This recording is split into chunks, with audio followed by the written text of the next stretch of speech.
Nah, saudara-saudaraku yang diberkati oleh Tuhan, Markus pasal 3 ayat 1 sampai 6 saja. Demikian firman Tuhan. Judulnya, Yesus menyembuhkan orang pada hari Sabat. Haleluya, sekali lagi. Yesus menyembuhkan orang pada hari Sabat. Ayat 1. Kemudian Yesus masuk lagi ke rumah ibadat, di situ ada seorang yang mati sebelah tangannya.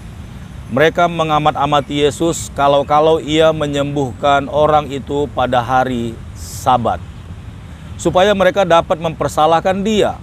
Kata Yesus kepada orang-orang yang mati sebelah tangannya itu, "Mari berdirilah di tengah." Kemudian katanya kepada mereka, "Manakah yang diperbolehkan pada hari Sabat? Berbuat baik atau berbuat jahat? Menyelamatkan nyawa orang atau membunuh orang?" Tetapi mereka itu diam saja. Ia berduka cita karena kedegilan mereka, dan dengan marah ia memandang sekelilingnya kepada mereka, lalu ia berkata kepada orang itu, "Ulurkanlah tanganmu." Dan ia mengulurkannya, maka sembuhlah tangannya itu.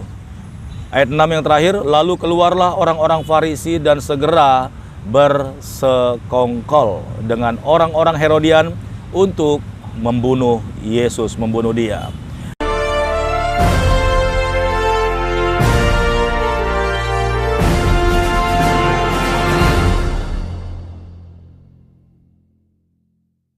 Haleluya, saudaraku yang dikasihi oleh Tuhan, cerita ini singkat tetapi sangat menggugah pikiran setiap kita, khususnya saya yang membacakan ini, saudaraku.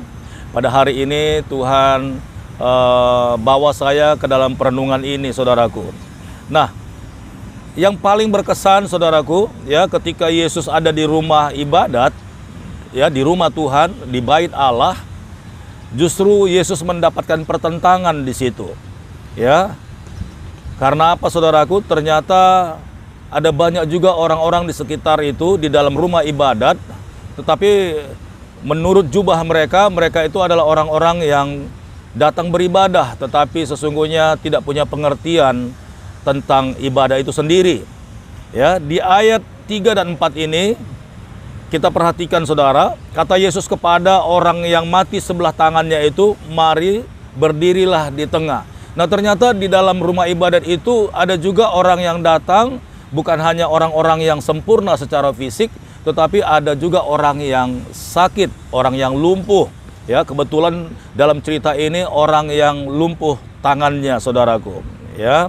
Lalu di ayat 4 berkata, Yesus tahu bahwa di tempat itu juga ada orang-orang yang memegang prinsip bahwa hari Sabat itu tidak bisa mengerjakan segala sesuatu atau sesuatu yang paling kecil pun, ya, harus diam di rumah ibadat. Nah, ternyata apa yang dipikirkan oleh manusia tentang Sabat itu keliru, karena Yesus sendiri sebagai Tuhan dan Allah yang menjadi fokus Sabat itu sendiri, itu melakukan pekerjaan ataupun pelayanan. Kita lihat di ayat keempat. Kemudian kata Yesus kepada mereka, "Manakah yang diperbolehkan pada hari Sabat? Manakah yang diperbolehkan pada hari Sabat? Berbuat baik atau berbuat jahat? Menyelamatkan nyawa orang atau membunuh orang?" Nah, saudaraku yang dikasihi Tuhan, di ayat lain berkata juga bahwa Tuhan itu adalah, Yesus itu adalah Tuhan atas hari Sabat. Nah, saudara-saudaraku, selama ini kita berprinsip bahwa hukum Taurat itu mencatat bahwa pada hari yang ketujuh janganlah engkau melakukan apapun juga, ya, termasuk seisi rumahmu, juga pembantu-pembantumu, budak-budakmu, bahkan ternak-ternakmu, peliharaanmu, semuanya harus diistirahatkan. Dan semuanya harus dalam konteks ibadah sepanjang hari itu. Nah, seperti yang sudah saya katakan tadi, bahwa Yesus itu Tuhan atas hari Sabat. Ya, Tuhan atas hari Sabat. Artinya hari Sabat itu adalah milik Tuhan. Nah, ditegaskan di ayat 4 tadi, manakah yang diperbolehkan pada hari Sabat? Manakah yang diperbolehkan pada hari Sabat? Berbuat baik atau berbuat jahat? Nah, ternyata maksud Tuhan adalah hari Sabat itu kita berhenti dari 6 hari lamanya, pada hari yang ketujuh itu kita bersabat bagi Tuhan. Artinya melakukan kebaikan-kebaikan, saudaraku. Jadi bukan seremonial, bukan berbentuk ibadah dan diam, kemudian senyap, lalu merenung. Bukan, saudaraku. Sabat itu adalah Tuhan jadikan satu hari, itu dia sudah mengklaim bahwa akulah Tuhan atas hari Sabat. Ya, jadi Tuhan bilang mana yang lebih diizinkan pada hari Sabat, berbuat baik atau berbuat jahat? Nah, tentu berbuat baik, saudaraku. Haleluya.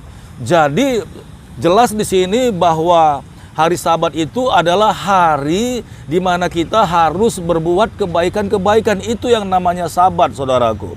Jadi dengan kata lain, kalau saudara berbuat kebaikan-kebaikan kepada banyak orang, ya, apakah itu hari Senin, itu juga hari Sabat bagi Tuhan. Selasa, Rabu, Kamis, Jumat, Sabtu, itu juga bersabat dengan Tuhan. Apabila saudara menolong orang-orang, melepaskan orang-orang dari belenggu, dari kesusahan, dari penderitaan, saudara mengunjungi orang-orang yang sakit, sekalipun itu bukan hari Minggu, itu saudara sudah bersabat dengan Tuhan. Haleluya. Nah, Yesus pernah berkata demikian kepada orang-orang Farisi, jikalau lembumu masuk ke dalam lubang atau ke dalam sumur pada hari Sabat, apakah engkau tidak menolongnya dan tidak menyelamatkannya?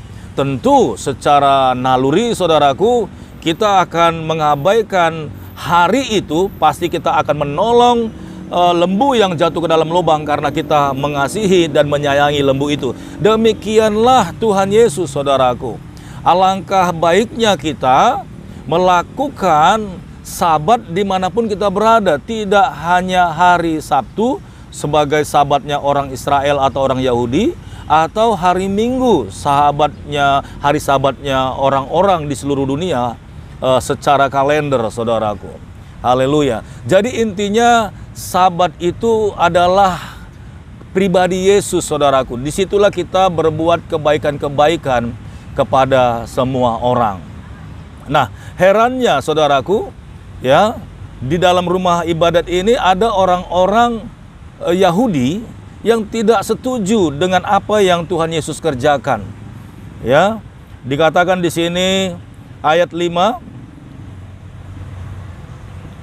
Saya ulang lagi ayat 4, saudaraku, ya. Kemudian katanya kepada mereka, manakah yang diperbolehkan pada hari Sabat, berbuat baik atau berbuat jahat, menyelamatkan nyawa orang atau membunuh orang? Tentu akan berbuat baik. Tetapi mereka itu diam saja. Ia berduka cita karena kedegilan mereka. Dan dengan marah ia memandang sekelilingnya kepada mereka. Lalu ia berkata kepada orang itu, ulurkanlah tanganmu. Dan ia mengulurkannya, maka sembuhlah tangannya itu. Ayat ke-6, saudaraku. Lalu keluarlah orang-orang Farisi dan segera bersekongkol dengan orang-orang Herodian untuk membunuh dia. Saudara-saudaraku yang diberkati oleh Tuhan, ternyata sekongkol ini adalah satu roh, ya, satu jenis roh, itu yang namanya the spirit atau roh persekongkolan. Nah, setelah saya selidiki dalam Alkitab, ya, dari Perjanjian Lama dan Perjanjian Baru, itu ada 5 ayat, saudaraku, ada 5 ayat yang menuliskan bersekongkol atau persekongkolan. Nah, ketika saya renungkan ayat ini dan semuanya itu sangat menjelaskan bahwa orang-orang yang bersekongkol itu adalah orang-orang yang dikuasai oleh roh-roh jahat, roh-roh yang tidak menyukai yang namanya hari Sabat, saudaraku. Nah, kenapa 5? Nah, saya terilustrasi dengan 5 jari. Ya, kenapa 5? Dan itu bukan secara kebetulan di Alkitab itu hanya terdapat 5 kata persekongkolan, saudaraku. Nah, itu digambarkan dengan 5 jari. Nah, 5 jari ini juga bisa digambarkan dalam jabatan, ya, jawatan pelayanan rasul-rasul, ya. Ini ada rasul, ada nabi, ada penginjil, ada gembala, ada guru, saudaraku. Nah, saya tidak memastikan bahwa 5 jawatan ini, saudaraku, tetapi Persekongkolan itu ada 5, itu menggambarkan 5 jari. Coba saudara lihat, persekongkolan itu artinya kerjasama, bersekongkol, kerjasama. Nih, lihat, tangan ini tidak akan bisa menggenggam, tidak akan bisa mencengkram sesuatu kalau 5 jari ini tidak bekerja sama. Itu sebabnya Alkitab menulis ya hanya 5 ayat saja. Nanti saudara boleh cek di dalam Alkitab saudara. Ada 5 ayat yang menuliskan bersekongkol, saudaraku. Ini membuktikan bahwa kebenaran firman Tuhan itu jelas. Nah, saudara-saudaraku, saya jelaskan lagi bahwa sebenarnya hari Sabat itu adalah hari, bukan hari Minggu saja, bukan hari Sabtu saja, tetapi hari di mana kita harus melakukan kebaikan-kebaikan bagi banyak orang. Dan di ayat tadi, manakah yang diperbolehkan pada hari Sabat, berbuat baik atau berbuat jahat? Tentu berbuat baik, saudaraku. Nah, Sabat itu harus kita umumkan, Sabat itu harus kita publikasikan. Dan pada umumnya, saudaraku, sesuatu yang jahat pasti disembunyikan, sesuatu yang tidak baik pasti tidak mau untuk diketahui oleh banyak orang. Tetapi kebaikan-kebaikan itu harus diberitahukan kepada banyak orang. Sayangnya, orang-orang yang dirasuki oleh roh persekongkolan ini tidak menyukai ini, saudaraku. Dan ahli-ahli Taurat dicatatkan di sana, orang-orang Farisi bersekongkol dengan orang Herodian untuk membunuh Yesus, saudaraku. Nah, ini artinya bukan hanya membunuh pribadi Yesus, tetapi membunuh pelayanannya juga. Nah, saya teringat, saudaraku, saya singgung lewat video ini tentang pelayanan Pastor Andi Simon. Ya, saudaraku yang diberkati oleh Tuhan, dengar baik-baik bahwa apa yang dilakukan oleh Pastor Andi Simon adalah kebaikan, saudaraku. Ya, apa yang dilakukan oleh Pastor Andi Simon itu sebuah pelayanan, dan apa yang dilakukan Pastor Andi Simon itu sebenarnya sabat bagi Tuhan. Haleluya. Bersabat bagi Tuhan, menolong orang-orang sakit, menolong orang-orang lemah, menolong orang-orang yang putus asa, menolong orang-orang yang sudah hampir tidak punya harapan. Tapi karena Roh Kudus mengasihi dan mendengarkan doa mereka, Roh Kudus menuntun mereka dan membawa mereka untuk berjumpa dengan hambanya yang diurapi, saudaraku. Dan pada saat Pastor Andi Simon melakukan doa dan mengadakan sabat bagi Tuhan atas mereka, Tuhan Yesus berkenan, sebab Tuhan Yesus itulah sabat atas manusia ini, saudaraku.